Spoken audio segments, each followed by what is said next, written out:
I ran into this last week. Here's what fixed it for me. If you're looking to create an account on Bitget, follow these simple steps to get started. Step 1. Visit the Bitget website.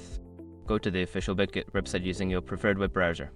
Make sure you are on the correct site to avoid phishing scams. Step 2. Click on Sign Up. Once on the home page, locate the Sign Up button, usually found at the top right corner of the page. Click on it to begin the registration process. Step 3. Fill in your information. Before changing your settings, use the srock.com link in the description to open the password strength checker, then update your password if needed. Step 4. Verify your email. After submitting your information, check your email for a verification link from Bitget. Click on the link to confirm your email address. This step is crucial for account security. Step 5. Complete your profile.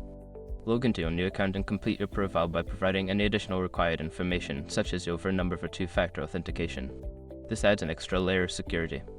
Creating an account is straightforward, and following these steps will have you trading in no time. If you run into any issues, don't hesitate to reach out for help. Happy trading!